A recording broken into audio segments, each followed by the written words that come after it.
ಹೀಗಿರುವಾಗ ತನ್ನ ಹೊಸ ಬದುಕನ್ನ ಗಂಡನ ಮನೆಯಲ್ಲಿ ದುಗ್ಗಳೆ ಪ್ರಾರಂಭ ಮಾಡ್ತಾಳೆ. ನೇಕಾರಿಕೆ ಕಾಯಕ ಸಮಯ ಆಗ್ತಾ ಆಗ್ತಾ ಸ್ವಲ್ಪ ಬಹಳ ಕಷ್ಟಗಳು ಬರ್ತಾ ಇದೆ. ಒಂದೊಂದು ದಿವಸ ಬಟ್ಟೆ ಮಾರಿದ್ರೆ ಮಾರಬೇಕು, ಮಾರಲಿಲ್ಲ ಅಂದ್ರೆ ಇಲ್ಲ. ಬಟ್ಟೆ ಮಾರಲಿಲ್ಲ ಅಂದ್ರೆ ಪ್ರಸಾದ ಇಲ್ಲ, ಪ್ರಸಾದ ಇಲ್ಲ ಅಂದ್ರೆ ದಾಸೋ ಇಲ್ಲ.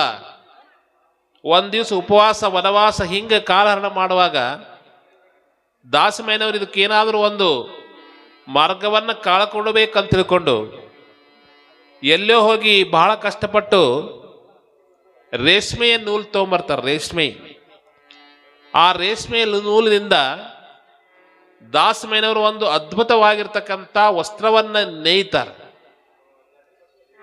ಎಷ್ಟು ದಿವಸ ನೇಯ್ದ್ರು? ಒಂದು ದಿನ ಅಲ್ಲ, 2 ದಿವಸ ಅಲ್ಲ, 1 ತಿಂಗಳಲ್ಲ, 2 ತಿಂಗಳಲ್ಲ, 1 ವರ್ಷ ಅಲ್ಲ, 2 ವರ್ಷ ಅಲ್ಲ, ಸುಮಾರು 14 ವರ್ಷ ಕಷ್ಟಪಟ್ಟು ಒಂದು ಬಹಳ ಅದ್ಭುತವಾಗಿರ್ತಕ್ಕಂಥ ರೇಷ್ಮೆಯ ವಸ್ತ್ರವನ್ನು ನೇಯ್ತಾರೆ. ಅದರೊಳಗೆ ತಮ್ಮ ಕಲಾ ಕೌಶಲ್ಯವನ್ನೆಲ್ಲ ಅದರೊಳಗೆ ಪ್ರದರ್ಶನ ಮಾಡಿ ಕಾಶಿ, ರಾಮೇಶ್ವರ, ಶ್ರೀಶೈಲ, ಗೋಕರ್ಣ ಮೊದಲಾಗಿರುವಂತಹ ದೇವಸ್ಥಾನಗಳ ಚೌಚರಗಳನ್ನು ಅದರಲ್ಲಿ ಕೆಚ್ಚಿ ಬಹಳ ಅದ್ಭುತವಾಗಿ ಅದನ್ನು ತಯಾರು ಮಾಡ್ತಾರೆ. ಅಷ್ಟೊತ್ತಿಗೆ ಅವರಿಗೆ ಒಬ್ಬ ಮಗ ಆಗಿರ್ತಾನೆ, ರಾಮಲಿಂಗ ಅಂತ ಹೆಸರಿಟ್ಟಿರ್ತಾರ, 7-8 ವರ್ಷದ ಮಗ. ಅದೆಲ್ಲ ತಯಾರಾದ್ಮೇಲೆ ಅದನ್ನು ಮಾರ್ಕೊಂಡು ಬರ್ಬೇಕಲ್ಲ. ಆ ಊರಾಗ ಸಂತ ಇರ್ತಿದ್ದಿಲ್ಲ, ಅಲ್ಲಿ ಸಿದ್ದಾಪುರ ಅಂತ ಪಕ್ಕದಲ್ಲಿ ಒಂದು ಹಳ್ಳಿ.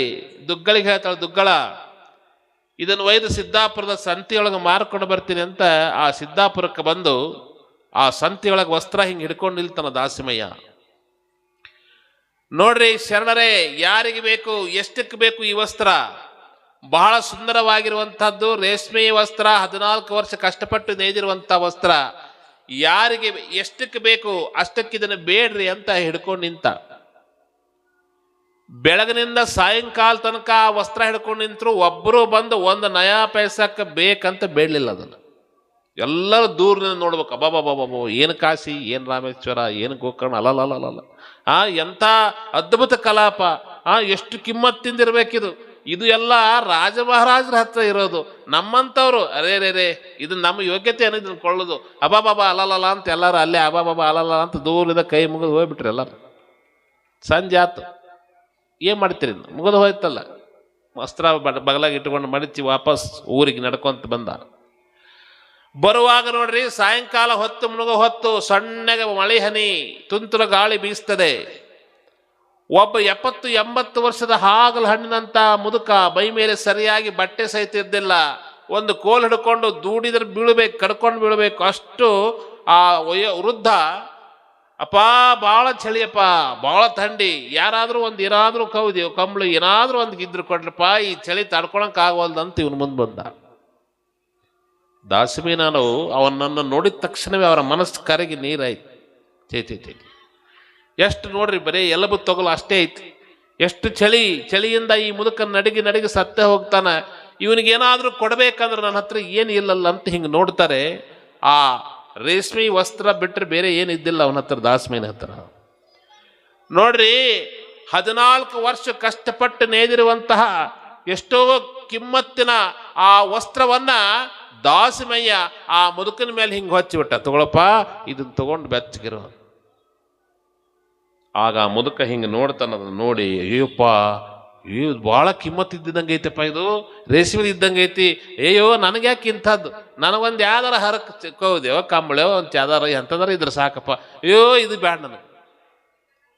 ದಾಸಿಮಯ್ಯನವ್ರು ಹೇಳ್ತಾರೆ, ಸ್ವಾಮಿ, ಅದು ತಮಗೆ ಅರ್ಪಣ ಆಗೈತೆ ಅಂದಮೇಲೆ ಅದು ತಮಗೆ ಅರ್ಪಣ ಆಯ್ತದು, ಅದನ್ನೇ ಸ್ವೀಕಾರ ಮಾಡಬೇಕು. ಅದು ನಿಮ್ಮದು, ಇನ್ನು ಮೇಲೆ ನಂದಲ್ಲ. ಅದು ನಿಮ್ಗೆ ಕೊಟ್ಟು ಬಿಟ್ಟಿನಿ, ತಗೊಂಡ್ರಿ. ದಾನ ಒಂದು ಸಲ ನಿಮ್ಮ ಕೈಯಿಂದ ಹೋಯ್ತಂದ್ರೆ ಅದರ ಮೇಲೆ ನಿಮ್ಮ ಹಕ್ಕಿಲ್ಲ. ಇದು ನಿಮ್ಮದೇ, ನಿಮಗೆ ಅರ್ಪಣ ಮಾಡಿಬಿಟ್ಟಿದ್ವಿ. ಆವಾಗ ಇವನು ಮನಸ್ಸು ಪರೀಕ್ಷೆ ಮಾಡ್ಬೇಕಂತ ನೋಡ್ರಿ, ಆ ವಸ್ತ್ರನ ಹಿಂಗೆ ಅರ್ಧ ಭಾಗಕ್ಕೆ ಹಿಡಿದು ಪರ್ರಂತ ಹರಿದು ಹಿಂಗೆ 2 ತುಂಡು ಮಾಡಿದೆ. ನೋಡೋನ್ ಸಿಟ್ಟು ಬರ್ತೈತೆ. ದಾಸಿಮಯ್ಯನ ಮುಖ ನೋಡ್ತಾನೆ, ಇವ ಸುಮ್ಮನೆ ನಿಂತ್ಕೊಂಡಿದ್ದು. ನೀ ಹರಿದರ ಹರಿ, ಏನಾರ ಮಾಡು, ಯಾಕ ನಿನಗೆ ಕೊಟ್ಟುಬಿಟ್ಟು ನಂದಲ್ಲ, ಅದು ನಿಂದು, ನೀ ಏನಾರ ಮಾಡ್ಕೊ. ಇವನಿಗೆ ಇನ್ನೂ ಸಿಟ್ಟು ಬರಲಿಲ್ಲ ಅಂತ ಗೇಣಿಗೆ ಒಂದೊಂದು ಸಣ್ಣ ತುಂಡು ಮಾಡಿದ. ತುಂಡು ಮಾಡಿ ಮೈ ತುಂಬ ಗಾಯ ಆಗಿದ್ವು, ಅಲ್ಲೇ ಇಲ್ಲೇ ಕಾಲಿಗೆ ತೆಲಿಗೆ ಅಲ್ಲಿ ಇಲ್ಲಿ ಎಲ್ಲ ಕಡೆ ಕಟ್ಕೊಂಡು ಇವ್ರ ಮುಖ ನೋಡ್ತಾನೆ. ಇವ ಸುಮ್ಮನೆ ನಿಂತ್ಕೊಂಡಿದ್ದ. ಯಪ್ಪ ನಿಂದದು ಏನಾರು ಮಾಡ್ಕೋ. ಭಾಳ ಸಂತೋಷ ಆಯ್ತು. ಅಪ್ಪ ಈಗ ಚಳಿ ಹೋಯ್ತು, ಈಗ ಥಂಡಿ ಹೋಯ್ತು, ದೇವ್ರು ನಿನ್ನ ಕಲ್ಯಾಣ ಮಾಡಲಿ ಅಂತ ಹೋದ. ಆ ವಸ್ತ್ರ ದಾನ ಮಾಡಿ ದಾಸಮಯ್ಯನವರ ಮನೆಗೆ ಬರ್ತಾರೆ. ಮನೆಯಲ್ಲಿ ಬೆಳಗಿನಿಂದ ಹೆಂಡತಿ ಮಗ ಇಬ್ಬರು ಉಪವಾಸ. ಇವರು ಅದನ್ನು ಮಾರ್ಕೊಂಡು ಬಂದು ಸಾಮಾನು ತೊಗೊಂಡು ಅಡುಗೆ ಮಾಡಿ ದಾಸೋಹ ಮಾಡಿ ಪ್ರಸಾದ ಮಾಡಬೇಕಲ್ಲ. ಗಂಡನ ಕಾಲಿಗೆ ನೀರು ಕೊಟ್ಟು ದುಗ್ಗಳೆ ಒಳಗೆ ಕರೆದು ಕೇಳ್ತಾಳೆ, ಸ್ವಾಮಿ ವಸ್ತ್ರ ಎಷ್ಟಕ್ಕೆ ಮಾರ್ಕೊಂಬಂದ್ರಿ, ದುಡ್ಡು ಎಷ್ಟು ಬಂತಂತ ಕೇಳಿದ್ಲು. ಆಗ ದಾಸಮಯ್ಯ ಹೇಳ್ತಾಳೆ, ದುಗ್ಗಳ ಬೆಳಗಿನಿಂದ ಸಾಯಂಕಾಲ ತನಕ ಹಿಡ್ಕೊಂಡು ನಿಂತ್ಕೊಂಡ್ರು ಒಬ್ಬನೂ ಬಂದು ಒಂದು ಪೈಸಾಕ್ ಬೇಕಂತ ಬೇಡಲಿಲ್ಲ. ಮಧ್ಯ ಮಾರ್ಗದಲ್ಲಿ ಯಾರೋ ಒಬ್ಬ ಮುದುಕ ಈಗೋ ಆಗೋ ಸಾಯ್ಬೇಕು, ಚಳಿಯಿಂದ ನಡಕ್ತಿದ್ದ, ಅವನಿಗೆ ಆ ವಸ್ತ್ರ ದಾನ ಮಾಡಿ ಬಂದೆ. ವಸ್ತ್ರ ದಾನ ಮಾಡಿ ಬಂದೆದ ತಕ್ಷಣವೇ ದುಗ್ಗಳೆಯ ಬಾಯೊಳಗೆ ಏನು ಮಾತು ಬಂತು ಅದನ್ನು ಕೇಳಿದರೆ ರೋಮಾಂಚನ. ಎಲ್ಲ ಹೆಣ್ಮಕ್ಳು ಇಂಥ ಮಾತುಗಳನ್ನು ತಲೆಯಾಗ ಬರ್ಕೊಂಡು ಇಟ್ಕೋಬೇಕು. 14 ವರ್ಷ ಹೊಟ್ಟಿ ಬಟ್ಟಿ ಕಟ್ಟಿ ನೇಯ್ದ ವಸ್ತ್ರ, ರೇಷ್ಮೆ ವಸ್ತ್ರ, ಆವಾಗಿನ ಕಾಲಕ್ಕೆ ಎಷ್ಟೋ ₹1000 ಕಿಮ್ಮತ್ತಿನ ವಸ್ತ್ರ ಯಾರೋ ಒಬ್ಬ ಬಿಕಾರಿಗೆ ದಾನ ಮಾಡಿ ಬಂದೆ ಅಂದ್ರೆ ಈಗಿನ ಕೈಗಿದ್ರೆ ಇದ್ರ ಶೆಟ್ಟಿ ಬ್ಯಾನೆ ಬರಲಿ, ದುರ್ಗವನೊಂಗ್ಲಿ, ಇಲ್ಲಿ ಮನ್ಯಾಗ ಹ್ಯಾಂಡ್ರ ಮಕ್ಕಳು ಉಪವಾಸ ಬಿದ್ದಾವ, ಯಾವನೋ ಒಬ್ಬ ದಾನ ಕೊಟ್ಟು ಬಂದೆ ಅಲ್ಲ ಅಂದ್ರೆ ಅಂತೆಲ್ಲ ಅಂತ ಬಾಯಿಗೆ ಸಿಕ್ಕಂಗೆ ಬೈತಿದ್ಲೋ ಏನೋ. ದುಗ್ಗಳೆ ಹೇಳ್ತಾಳ ಅಷ್ಟ ಸಮಾಧಾನದಿಂದ, ಪತಿದೇವ ನಮ್ಮ ಜನ್ಮ ಸಾರ್ಥಕ ಆಯ್ತು, ಪರಮಾತ್ಮನ ವಸ್ತು ಪರಮಾತ್ಮನಿಗೆ ಅರ್ಪಣ ಆಯ್ತು ಅಂತಾಳ ದುಗ್ಗಳೆ. ಹೊಡ್ರಿ ಚಪ್ಪಾಳೆ ಹೊಡ್ರಿ. ಹಿಂಗೆ ನೀವು ಅಂದ್ರೆ ನೀವು ದುಗ್ಗಳೆನ. ಅದನ್ನ ಯಾಕೆ ತಂದಲ್ಲ ಇದನ್ನ ಯಾಕೆ ತಂದಿಲ್ಲ ಅಂದ್ರೆ ದುರ್ಗವಾಕ್ಯರಿ. ಇದು ಬರ್ಬೇಕಂದ್ರೆ ನಿಜವಾಗಿ ಆ ಸಾಮರಸ್ಯ ಅನ್ನುವಂಥದ್ದು ಅಷ್ಟೇ ಸಮಾಧಾನದಿಂದ ಹೇಳ್ತಾಳೆ. ನಮ್ಮ ಜನ್ಮ ಸಾರ್ಥಕ, ಪರಮಾತ್ಮನ ವಸ್ತು ಅದು, ಅವನಿಗೆ ಅರ್ಪಣ ಆಗ್ಯದ. ಪರಮಾತ್ಮನೇ ಒಬ್ಬ ಜಂಗಮನ ವೇಷ ಮುದುಕ ಆಗಿ ಇವನ ಪರೀಕ್ಷೆ ಮಾಡಲಿಕ್ಕೆ ಬಂದಿದ್ದ. ಆಯ್ತಂತ ತಿಳ್ಕೊಂಡು ಮೂವರು ಸ್ನಾನ ಮಾಡಿ ಲಿಂಗ ಪೂಜೆ ಮಾಡಿಕೊಂಡು ಗುರುದೇವ ಮಹಾದೇವ ಗುರುದೇವ ಸದಾಶಿವ ಗುರುವಿನ ನಾಮಸ್ಮರಣೆಯನ್ನು ಮಾಡಿ ಮಲಗ್ತಾರೆ. ಮತ್ತೆ ಬೆಳಿಗ್ಗೆ 4 ಗಂಟೆಗೆ ಎದ್ದು ಮತ್ತೆ ಗುರುವಿನ ನಾಮಸ್ಮರಣೆಯನ್ನು ಮಾಡ್ತಾ ಹಿಂಗೆ ಕಣ್ಣು ಬಿಟ್ಟು ನೋಡಿದ್ರೆ ಅದ್ಭುತ ಆಶ್ಚರ್ಯ ಆಗ್ಯದ. ರಾತ್ರಿ ಮಲಗ್ಯಾರ, ಗಂಡ ಹೆಂಡತಿ ಇಬ್ಬರೇ ಮಲಗುವಂತ ಒಂದು ಸಣ್ಣ ಹುಲ್ಲು ಗುಡಿಸಲ, ಬೆಳಗ್ಗೆ ಎದ್ದು ಕಣ್ಣು ಬಿಟ್ರೆ ದೊಡ್ಡ ಅರಮನೆ ಆಗಿದೆ. ಮೂಲೆ ಮೂಲೆಗೆ ಅಕ್ಕಿ ಬೇಳೆ ಬೆಲ್ಲ ಪಡಿ ಪದಾರ್ಥ ಎಲ್ಲ ತುಂಬ್ಯಾವ. ಯಾರು ಬಂದು ಎಷ್ಟು ಹೇರ್ಕೊಂಡು ಹೋದ್ರು ಅದು ಹೆಂಗಿರ್ತದೆ ಹಂಗೆ. ದಾಸದೇವ ತನ್ನ ವಸ್ತ್ರವನ್ನಿತ್ತು ತವನಿಧಿ ಪ್ರಸಾದವ ಪಡೆದ ಅಂತ ಬಸವಣ್ಣ. ನಿನ್ನೆ ಸಾಯಂಕಾಲ ಒಂದು ಗೇಣು ವಸ್ತ್ರ ದಾನ ಮಾಡಿರುವಂಥ ಫಲ ಇವತ್ತು ತವನಿಧಿ ಎಷ್ಟು ಜನ್ಮ ಕುತ್ಕೊಂಡು ತಿಂತಿದಿ. ಯಾರಿಗೆ ಎಷ್ಟು ದಾನ ಮಾಡಿದ್ರು ಕೂಡ ಅದು ಹೆಂಗಿರ್ತದ ಹಂಗೆ ಇರ್ತದ. ಇದು ದಾನದಲ್ಲಿರುವಂಥ ಮಹತ್ವ. ಅದಕ್ಕೆ ಶರಣರು 2 ಮಂತ್ರ ಕಲಿಸಿದ್ರು ನಮಗೆ, ಕಾಯಕ ದಾಸೋಹ.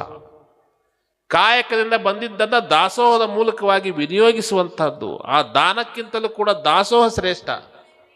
ಸುಮ್ಮನೆ ಕೊಡ್ತಾ ಹೋದರೆ ಆ ಕೊಟ್ಟದ್ದು ಎಲ್ಲಿ ಹೋಗೋದಿಲ್ಲ. ಅದು 100,000 ಪಟ್ಟಾಗಿ ಸದಾಕಾಲ ನಮ್ಮ ಮನೆಯೊಳಗೆ ಲಕ್ಷ್ಮಿ ಸದಾಕಾಲ ವಾಸ ಮಾಡುವಂಥದ್ದೇ ಆ ದಾಸೋಹ. ಈಗ ಎಲ್ಲದಕ್ಕೂ ದುಡ್ಡು ಖರ್ಚು ಮಾಡ್ತೀವಿ, ಎಲ್ಲದಕ್ಕೂ ದಂಡ ದೋಷ ಹೊಡೆದಾಟ ಬಡದಾಟ ಕೋರ್ಟು ಎಲೆಕ್ಷನ್ ಅದು ಎಕ್ಕ. ಎಲ್ಲರ ಒಂದು ಏನಾದರೂ ಒಳ್ಳೆ ಕಾರ್ಯಕ್ರಮ ನಡೆದ ದಾನ ಕೊಡ್ಬೇಕಂದ್ರೆ ಮನುಷ್ಯ ಬಹಳಷ್ಟು ವಿಚಾರ ಮಾಡ್ತಾನೆ. ಇಷ್ಟು ಕೊಟ್ಟು ನಡೆಯಂಗಿಲ್ಲ, ಅಷ್ಟು ಕೊಟ್ಟು ನಡೆಯಂಗಿಲ್ಲ, ಈ ವರ್ಷ ಕೊಡ್ಲಿಲ್ಲ ಅಂದ್ರೆ ನಡೆಯಂಗಿಲ್ಲ, ಬೇರೆದಕ್ಕೆ ವಿಚಾರ ಮಾಡಂಗಿಲ್ಲ. ಜಿಪುಣತನ ಬಂದದ ನಮ್ಗೆ. ಸಿರಿ ಬಂದ ಕಾಲಕ್ಕೆ ಕರೆದು ದಾನವ ಮಾಡು, ಪರಿಣಾಮವಕ್ಕೂ ಪದವಕ್ಕೂ ಕೈಲಾಸ ನೆರೆಮನೆಯಕ್ಕೂ ಸರ್ವಜ್ಞ. ಸಂಪತ್ತು ಭಗವಂತ ಕೊಟ್ಟಾನಂದ್ರೆ ದಾನ ಮಾಡಕ್ಕೆ ಕೊಟ್ಟಾನಂತ. ರೊಕ್ಕಿದ್ದಾಗೆ ದಾನ ಮಾಡ್ಬೇಕು, ಇಲ್ದಾಗ ಏನು ಕೊಡ್ತೀರಿ?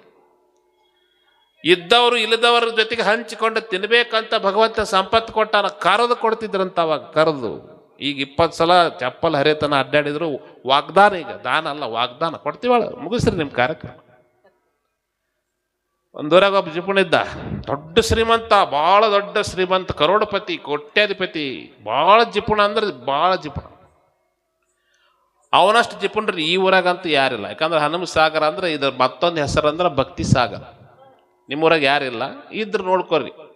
ಅವ ಎಂಥ ಜಿಪುಣ ಅಂದ್ರೆ ತುಪ್ಪದಾಗ ಒಂದು ನೊಣ ಬಿದ್ದಿತ್ತಂತ ತಿಳ್ಕೊರಿ. ಆ ನೊಣ ತಗೊಂಡು ಸೀಪಿಕೊಂಡು ಹೋಗಿತ್ತಿತ್ತು ಮಗದ. ಯಾಕ? ನೊಣದ ಕೈಕಾಲಿಗೆ ಹತ್ತಿ ಹೋಗೈತಲ್ಲ ತುಪ್ಪ, ಅದನ್ನ ಯಾಕೆ ಬಿಡ್ಬೇಕು?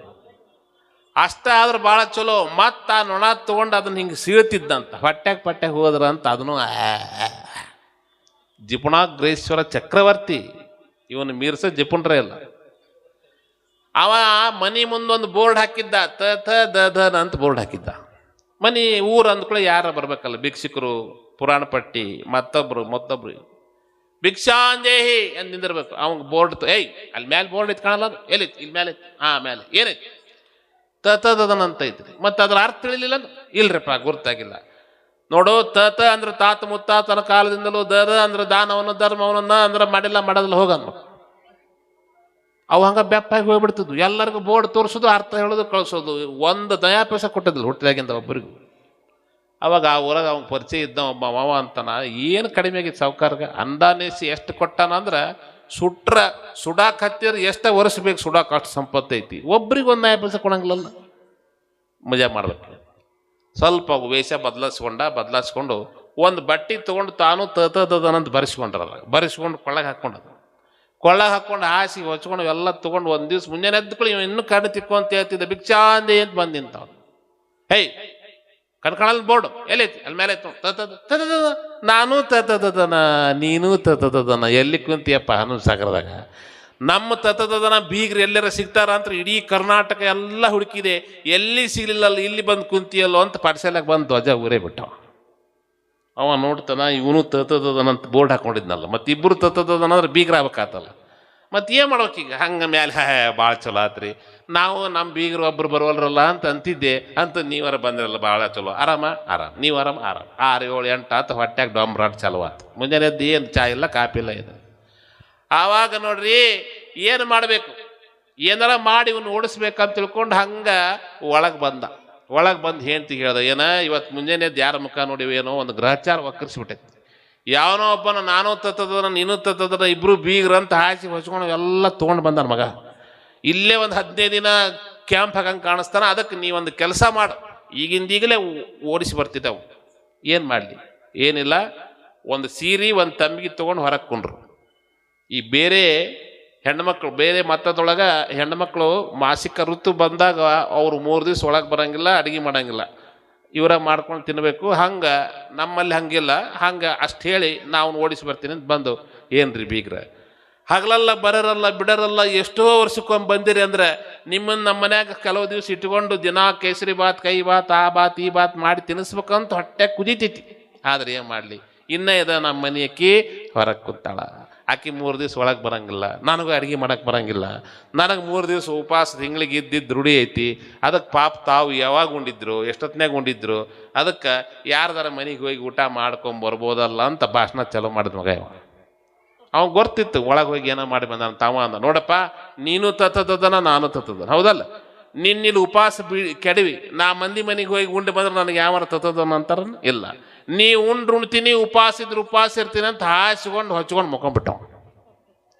ಇನ್ನೇನು ಚಂದ ಹಿಡಿದು ಹೊರಗೆ ಹಾಕ್ಬೇಕು ಅವಂಗ. ಅವನ ಬಾಜು ಇವನು ಮಕ್ಕೊಂಡ ಮನಿಯವ. 12, 1, 2 ಸಂಜೆ 6 ಗಂಟೆಗೆ ಹೊಟ್ಟೆಗೆ ಡಂಬರಾಟ ಚಲೋ ನಗಾರಿ ಬರ್ಸಕತ್ತೈತಿ. ಮನಿ ಅವ್ಗೆ ಎಚ್ಚರಾತು, ಎದ್ದು ಒಳಗೆ ಬಂದ, ಏಂತಿ ಮುಸುಳಿ ಜುಡ್ಬಿಟ್ಟು ಕುಂತಿತ್ತದು. ಏನ್ರಿ ಇದು, ಏನನವ ಇದು? ಏನೋ ಗ್ರಾಚಾರ ಆಗೈತಿ, ಇನ್ನೊಂದು ಕೆಲಸ ಮಾಡು. ಏನು ಮಾಡಲಿ? ರಾತ್ರಿ 10 ಗಂಟೆಗೆ ಒಬ್ಬಕ್ಕೆ ಎದ್ದು ಏನಾರ ಅಡುಗೆ ಮಾಡು. ಅಡಿಗೆ ಅಂದ್ರೆ ಕಚ ಜಗೆದಾಗಬಾರ್ದು, ಕಣ್ಣು ಮುಚ್ಕೊಂಡು ಕಟ ಕುಡಿದಿರ್ಬೇಕು. ಅಂಥದ್ದೊಂದು ಏನಾರ ಮಾಡಿ ಮೆಲ್ಲಕ್ಕೆ ಬಂದು ನನ್ನೊಬ್ಬ ನೆಬಿಸ್ಬಿಡು, ಇಬ್ಬರು ಕೂಡಿ ಕುಡಿದು ಮಕ್ಕೊಂಬಿಡೋನು. ಮುಂಜಾನೆಯಿಂದ ಉಪವಾಸ ಐತಿ, ಮುಂಜಾನೆ ಯಾಕಡೆ ಓಡಿ ಹೋಗತಿ, ಆಮೇಲೆ ಅಡುಗೆ ಮಾಡ್ಕೊಂಡು ಉಣ್ಣು. ಹೌದಾ? ಏನು ಮಾಡಲಿ? ಏನು ಮಾಡ್ತಿ? ಕೀರು ಮಾಡಲೇನ್ರಿ? ಮಾಡ ಅಂತೇಳಿ ಬಂದು ಮಕ್ಕೊಂಡ. ಈಕಿ 10 ಗಂಟೆಗೆ ಎದ್ದು ಕೀರು ಮಾಡಿದ್ಲು. ಕೀರು ಅಂದ್ರೆ ಅಂಥದ್ದು ಕೆಲವ್ರು ಮಾಡ್ತಾರೆ, ಒಂದು ತಂಬಿಗೆ ಹಾಲು ತೊಗೊಂಡು ಒಂದು 8 ತಂಬಿಗೆ ನೀರು ಹಾಕಿ ಅದ್ರಾಗ ಒಂದು ಸಕ್ಕರೆ ಹಾಕಿ ಸಾಬುದಾಣಿ ಏನಾರು ಹಾಕಿ ಎಲ್ಲ ಮಾಡಿದ್ರೆ ಕೀರಲ್ಲ ಅದು. 8 ತಂಬಿಗೆ ಹಾಲು ಇಡ್ಬೇಕಂತ ಒಲಿ ಮೇಲೆ ಇಟ್ಟು ಅದನ್ನು 2 ತಂಬಿಗೆ ಆಗುವಂಗೆ ಕುದಿಸ್ಬೇಕು. ಅದನ್ನು ಕುದಿಸಿ ಜೇನುತುಪ್ಪದಂಥ ಕೀರು ಮಾಡಿ ಅದ್ರಾಗ ದ್ರಾಕ್ಷಿ, ಗೋಡಂಬಿ, ಏಲಕ್ಕಿ ಎಲ್ಲ ಹಾಕಿ ಘಮ ಮಾಡಿ ತಯಾರು ಮಾಡಿ ಎಬಸ್ಬೇಕಂತ ಗಂಡನ ರೂಮಿಗೆ ಬಂದ್ಲು. ಇವರಿಬ್ಬರು ತುಂಬ ಹೊಚ್ಕೊಂಡು ಮಕ್ಕೊಂಡಿದ್ರು. ಅದ್ರಾಗ ಇವನು ಹೊಚ್ಕೊಂಡದ್ದು ಹಂತದೈತೆ, ಅವನು ಹಂತದ ತಂದಿದ್ದು ಮಗ ಹೊರಗಿಂದ ಬಂದವ. ಇವನು ಹಾಸ್ಕೊಂಡದ್ದು ಹಂತದೈತೆ, ಅವನದು ಹಂತದೇ. ಇವ ಎಷ್ಟು ಉದ್ದದನ ಅವನು ಅಷ್ಟ ಉದ್ದ ಐತೆ, ತುಂಬ ಹೊಚ್ಕೊಂಡ್ರ. ಅವಾಗ ಆಕೆ ಅಂದ್ಲು, ಇವು 2 ತತ್ತದನ ಮಕ್ಕೊಂಡವಲ್ಲ, ಇದ್ರಾಗ ನಮ್ಮ ತತ್ತದನ ಯಾವ್ದು ಅಂದ್ಲಕ್ಕೆ. ಮುಖ ನೋಡಿದ್ರೆ ಗಂಡ ಇವನ ಅಂತ ಗುರ್ತಕ್ಕ. ನಾ ಮುಟ್ಟಿ ಎಬ್ಸ್ಬೇಕಲ್ಲ, ಹೆಂಗೆ ಎಬ್ಸ್ಬೇಕಂತ ಆಕೆ ಅಲ್ಲೇ ನಿಂತು ರೀ ಏನ್ರಿ ಅಂದ್ಲು. ಈ ಮನಿ ತತದನಗ ಹೊಟ್ಯಾಗ ಸಾಂಗ್ಟ್ಯಾದ ನಿದ್ದೆ ಹತ್ತಿ ಬಿಟ್ಟತ್ತ ನಾವು, ತಂಗಳ ನಿದ್ದೆ. ಇದು ಹೊರಗಿಂದ ಬಂದತ್ತಲ್ಲ, ಇದು ಯಾತ್ರಿತ್ತು. ಇವ ಅಂದ ಯಾಕೋ ರೀ ಅಂತಾಳ, ಮುಂದೇನ ಗಮಪದ ನಿಸ ಐತಿ ಅಂತ ಅಲ್ಲೇ ಮಾಡಿದ. ಇವರೇ ಇರ್ಬೇಕಂತ ಅಲ್ಲೇ ಅಡಿಗೆ ಮನ್ಯಾಗ ಕೀರ್ ಮಾಡಿಟ್ಟಿನಿ, ನನಗೆ ಯಾಕೋ ಸ್ವಲ್ಪ ತಲೆ ನೋಯ್ತೈತಿ, ನಾ ಮಕ್ಕೊಂಡಿರ್ತೀನಿ, ನೀ ಕುಡಿದು ಆಮೇಲೆ ನಾನು ಎಬಸ್ ಮಾರಾಯ ಅಂತ ಹೋಗಿ ಒಳಗೆ ಹೋಗಿ ಮಕ್ಕೊಂಡ್ಲೆ. ಇವ ಮುಸುಗ್ ತೆಗದ, ಆಹಾ ವೆಂಕಟರಮಣ ಏನು ಕೊಟ್ಟೆಪ್ಪ ಕೀರ್ ಅಂದ. ಅನ್ನೋನ ಸೀದಾ ಅಡಿಗೆ ಮನೆಗೆ ಬಂದ, ಗಂಗಾಳ ತಗೊಂಡ 2 ತಂಬಿಗೆ ಜೇನು ತುಪ್ಪದತ್ತ ಕೀರ್ ಹಾಕ್ಕೊಂಡು ಅದನ್ನೆಲ್ಲ ಹೊಡೆದ ಆ ದಬರಿ ಖಾಲಿ ಬಿಡಲಿಲ್ಲ. ಅದನ್ನು ಹಿತ್ತಲ್ದಾಗ ಹೋದ, ಅಲ್ಲಿ ಎಮ್ಮಿದು 2 ಹೊತ್ಲ ಎಮ್ಮಿದು ತಂದು ಹಾಕಿದ, ಅದ್ರ ಸೆಗಣಿದ ಹಾಕಿ ನೀರು ಹಾಕಿ ಕಲಿಸಿ ಆ ಒಲೆ ಮೇಲೆ ಹೆಂಗಿತ್ತು ಹಂಗಿಟ್ಟು ಮುಚ್ಚಿ ಬಂದು ಮಕ್ಕೊಂಡ. ಅವ ಮಕ್ಕೊಳತ್ಗೆ ಇವಂಗೆ ಹಚ್ಚರ ಆತ ಮನಿ. ಅವಾಗ ಇವ ನೋಡ್ತಾನೆ 12 ಗಂಟೆಗೆ. ಈಗ ಲಗುನ ಎಬ್ಸಂತೇನಿ, ಎಬ್ಸ್ಲಿಲ್ಲ ಅಂತ ಬಿಟ್ಲ ಅಂತ ಏನೋ ಕನಸ್ನಾಗ ಎಬ್ಸ್ದಂಗಾಗಿರ್ಬೇಕು. ಏನ ಅಂದ, ಯಾಕ್ರಿ ಅಂದ. ಅಲ್ಲ ಕೀರ್ ಮಾಡಿ ನಾನು ಆಗಲೇ ಎಬ್ಸಿನಲ್ಲ, ಇನ್ನೂ ಎದ್ದಿಲ್ಲ. ಮೆಲ್ಕ್ ಮಾತಾಡ, ಮತ್ತೆ ಅವ ಎದ್ಗಿದ್ದಾನು. ಅಲ್ಲಿ ಅಡಿಗೆ ಮನೆಗೆ ಆಯ್ತು, ಕುಡಿ ಹೋಗೋದು ಅಂದ ಕುಳಿ. ಮತ್ತೆ ಈ ಲೈಟ್ ಇದ್ರೆ ಈ ಮಗ ಎದ್ದು ಬಂದ್ಗಿಂದ ನನಗೂ ಕೊಡು ಅಂತಂದು ಮೇನ್ ಸ್ವಿಚ್ ಆಫ್ ಮಾಡಿದ ಮನೆಯಂದ. ಮನಿ ಎಲ್ಲ ಕತ್ಲ, ಮೆಲ್ಲಕ ತಡಬಡಿಸ್ಕೊಂತ ಹಿಂಗೆ ಅಡಿಗೆ ಮನೆಗೆ ಬಂದು ತಾಡು ತಗೊಂಡ ಈ ದಬರಿ ಬಾಯಿ ತೆಗದ. ಅದು ಕತ್ಲ ಏನು ಕಾಣಂಗಿಲ್ಲ ಬಿಡಂಗಿಲ್ಲ. ಅದ ಕೀರ್ ಅಂತ ತಿಳ್ಕೊಂಡು ಗಂಗಾಳದಾಗ ಹಾಕ್ಕೊಂಡು ಚಾಲು ಮಾಡಿದೆ ಅದನ್ನು. ಏನಿದು ಒಂದು ನಮೂನಿ ಚಿಂಗ್ ಐತೆಲ್ಲ ಅಂದವನ ಹೇಳ್ತಿ ಏನ ಅಂದ. ಯಾಕ್ರಿ ಸ್ವಲ್ಪ ಬಾರ ಇಲ್ಲ, ಏನ್ರಿ ಇದು ಕತ್ಲಾಗೈತಿ ಲೈಟ್ರಿ. ಅವ ಬಂದೇನು ಹಂಗ ಬಾ ಅಂದ. ಹಾಕಿ ತಡಬಡಿಸ್ಕೊಂತ ಬಂದು ಏನಿಂದು ಅಂದು. ಅಲ್ಲ ಏನು ಮಾಡಿದಿ? ಏನು ಮಾಡ್ತಾರ? ಕೀರ್ ಮಾಡೀನಿ. ಅಲ್ಲ ಕೀರ್ನಾಗ ಏನು ಹಾಕಿದಿ? ಕೀರ್ನಾಗ ಏನು ಹಾಕ್ತಾರ? ದ್ರಾಕ್ಷಿ, ಗೋಡಂಬಿ, ಕೇರಿ ಬೀಜ ಎಲ್ಲ ಹಾಕಿನಿ. ಅಲ್ಲ ಒಂದರ ದ್ರಾಕ್ಷಿ, ಗೋಡಂಬಿ, ಕೇರಿ ಬೀಜ ಬರ್ಬೇಕಲ್ಲ ಬ್ಯಾಗ. ಒಂದು ನಮೂನಿ ಚಿಂಗ್ ಐತಲ್ಲ ಅಂದ. ಆಕೆ ಅಂದ್ಲು, ನಿನ್ನ ಬಾಯಿ ಕೆಟ್ಟತಿ. ಮುಂಜಾನೆಯಿಂದ ಒಂದು ಚಾನ ಕಾಪೆ ತಿಂಡಿ ನಾಷ್ಟಾನ ಬಾಯಿ ಕೆಟ್ಟತಿ, ಕಣ್ಣು ಮುಚ್ಚುನ್ ಗಟ ಕುಡಿಬಾರ್ದ ನಿನ್ನ ಅಂದ್ಲ. ಅವ ಹೌದು ನನ್ನ ಬಾಯಿ ಕೆಟ್ಟತಿ, ನಿನ್ನ ಬಾಯಿ ಭಾಳ ಚಲೋ ಐತಲ್ಲ, ಸ್ವಲ್ಪ ಟೇಸ್ಟ್ ಮಾಡಿ ತಗೋ, ನೀನೇ ಮಾಡಿದಿ. ಆಕಿ ಹಿಂಗೆ ಬಾಯಿ ಹಸ್ತಾಳ. ಅಂದ್ಲಕ್ಕಿ ಏನ್ರಿ ಅನ್ನತ್ಗೆ ಎದ್ದು ಬಂದವ, ನನಗೊಂದಿಟ್ಟು ಕೀರ್ ಕೊಡ್ರಪ್ಪ. ಉಣ್ಣದೊಡವೆಯ ಗಳಿಸಿ ಮಣ್ಣೊಳಗೆ ಬಚ್ಚಿಟ್ಟು ಚೆನ್ನಾಗಿ ನೆಲವ ಸಾರಿಪನ ಬಾಯಿಯೊಳಗೆ ಮಣ್ಣು ಕಾಣೆಯ ಸರ್ವಜ್ಞ. ತನಗೂ ಇಲ್ಲ, ಹೆಂಡ್ರಿಗಿಲ್ಲ, ಮಕ್ಕಳಿಗಿಲ್ಲ, ಸಾಲಿಲ್ಲ, ಮಠಕ್ಕಿಲ್ಲ, ಜಾತ್ರೆ ಇಲ್ಲ, ಬಡವರಿಗಿಲ್ಲ, ಬಗ್ಗರಿಗಿಲ್ಲ. ಉಗುಳು ಹಾಕಿ ಗಂಟು ಹಾಕಿ ಏನಾಕೈತಿ ಅಂದ್ರೆ ಅವನ ಬಾಯಾಗ ಮಣ್ಣೆ ಬೀಳುತ್ತದೆ ಹೊರತಾಗಿ ಗಳಿಸಿದ ಸಂಪತ್ತು 3ನೇವರ ಪಾಲಾಗಿ ಹೋಗ್ತದೆ ಹೊರತಾಗಿ ಅದು ಎಂದೂ ತನಗ ದಕ್ಕೋದಿಲ್ಲ ಅನ್ನುವಂಥ ಮಾತು ಹೇಳ್ತಾರೆ. ಅದಕ್ಕೆ ಶರಣರು ನಮಗೆ ಏನು ಕಲಿಸಿಕೊಟ್ಟಾರ ಅಂದರೆ, ಕಾಯಕ ಮಾಡೋದು ಇದು ದೊಡ್ಡದು, ಇದು ಸಣ್ಣದು, ಇದು ಶ್ರೇಷ್ಠ, ಇದು ಕನಿಷ್ಠ ಅನ್ನಂಗಿಲ್ಲ. ಯಾವುದು ಭಗವಂತ ಕೊಟ್ಟಾನ ಮಾಡೋ ಕಾಯಕ ಮಾಡೋದು, ಕಾಯಕದಿಂದ ಬಂದಿರುವಂಥ ಹಣವನ್ನು ದಾಸೋಹದ ಮೂಲಕವಾಗಿ ವಿನಿಯೋಗ ಮಾಡೋದು. ಅಂದರೆ ಎಲ್ಲರಲ್ಲಿ ಸಮಾನತೆ ಬರಬೇಕು, ಎಲ್ಲ ಕಾಯಕಗಳು ಶ್ರೇಷ್ಠ, ಆ ಕಾಯಕವನ್ನು ಮಾಡುವಂಥವ್ರು ಎಲ್ಲರೂ ಸಮಾನರು. ಅದರಿಂದ ಬಂದಿರುವಂಥ ಹಣ ಅದು ಸಮಾಜಕ್ಕೋಸ್ಕರವಾಗಿ ಜಂಗಮಕ್ಕೆ ಉಪಯೋಗ ಆಗಬೇಕು ಅನ್ನುವಂಥ ಮಂತ್ರವನ್ನು ಕಲಿಸಿ ಹೋಗ್ಯಾರಲ್ಲ. ಹಂಗೆ ನಾವು ಯಾವುದೇ ಕಾಯಕವನ್ನು ಮಾಡ್ತಾ ಇದ್ರು ಕೂಡ ₹1 ಎಲ್ಲ ದಾನ ಮಾಡ್ರಿ, ಮಠಕ್ಕೆ ತಂದು ಕೊಡ್ರಿ ಅಂತ ಯಾರು ಕೇಳಲ್ಲ. ಎಲ್ಲ ತಂದು ಕೊಡ್ರಿ ದುಡ್ದದ್ದೆಲ್ಲ ಅಂತ ಯಾರೂ ಕೇಳಂಗಿಲ್ಲ. ₹1 10 ಪೈಸೆ ಮಾತ್ರ ಅದನ್ನು ದಾನ ಧರ್ಮ ಪರೋಪಕಾರಕ್ಕೋಸ್ಕರವಾಗಿ ತೆಗೆದಿಟ್ರೆ ಉಳಿದ 90 ಪೈಸೆ ಏನೈತಲ್ಲ ಅದು ನಮ್ಮ ಕುಟುಂಬ ನಿರ್ವಹಣೆಗೆ ಬಳಸಾಕ ಯೋಗ್ಯ ಆಗತ್ತೆ, ಅದು ಶುದ್ಧ ಆಗತ್ತೆ, ಪರಿಶುದ್ಧ ಆಗ್ತದೆ. ಅಂತ ದಾನ ಧರ್ಮ ದಾಸೋಹದಿಂದ ಸದಾಕಾಲ ನಮ್ಮಲ್ಲಿ ಲಕ್ಷ್ಮಿಯ ಕೃಪಾ ಕಟಾಕ್ಷ ಅನ್ನುವಂಥದ್ದು ಇರ್ತದೆ ಅನ್ನುವಂಥ ಮಾತನ್ನು ನಿನ್ನೆ ಸಾಯಂಕಾಲ ಒಂದು ವಸ್ತ್ರ ದಾನ ಮಾಡಿ ಬಂದ ದಾಸಿಮಯ್ಯ ಇವತ್ತು ಬೆಳಗಾಗೋದ್ರೊಳಗಾಗಿ ತವನಿಧಿಯನ್ನು ಅವ ಪಡಿತಾನೆ. ಅಷ್ಟು ಸಂಪತ್ತು ಅವನಿಗೆ ಬಂದರೂ ಕೂಡ ದಾಸಿಮಯ್ಯನವರು ಮತ್ತು ತಮ್ಮ ಕಾಯಕ ಬಿಡಲಿಲ್ಲ. ಇಷ್ಟೆಲ್ಲ ದೇವರು ಕೊಟ್ಟಾನ, ಮತ್ತ್ಯಾಕೆ ಮಾಡಬೇಕು ಅಂತ ಬಿಟ್ರೇನು ಬಿಡಲಿಲ್ಲ. ಮತ್ತನೂ ದುಗ್ಗಳೇ ನೇಯಬೇಕು. ದಾಸಿಮಯ್ಯನವರು ಅದನ್ನು ಬಟ್ಟೆಯನ್ನು ನೂಲ್ಬೇಕು, ಅವಳು ನೂಲು ಮಾಡಬೇಕು, ಇವರು ನೇಯಬೇಕು. ಈ ಕಾಯಕ ಯಥಾ ರೀತಿಯಾಗಿ ನಡ್ಕೊಂಡು ಹೋಗ್ತಾರೆ. ಹಿಂಗಿರುವಾಗ ಭಾಳ ಅದ್ಭುತವಾಗಿರ್ತಕ್ಕಂಥ ವಚನಗಳನ್ನು ಕೂಡ ಇದರ ಜೊತೆಗೆ ಆ ದಾಸಿಮಯ್ಯನವರು ರಚನೆ ಮಾಡ್ತಾ ಬರ್ತಾರೆ. ಬಹಳ ಸುಂದರವಾಗಿರುವಂಥ ಸಂಸಾರ ಆ ದಾಸಿಮಯ್ಯನವರ ಜೀವನದಲ್ಲಿ ನಡೀತಕ್ಕಂಥ ಮತ್ತೊಂದು ಬಹಳ ಸುಂದರವಾದ ಘಟನೆ ಇಲ್ಲಿ ಕವಿಗಳು ತಿಳಿಸಿಕೊಡ್ತಾರೆ. ಅದಕ್ಕಿಂತ ಮುಂಚಿತವಾಗಿ ಇವತ್ತು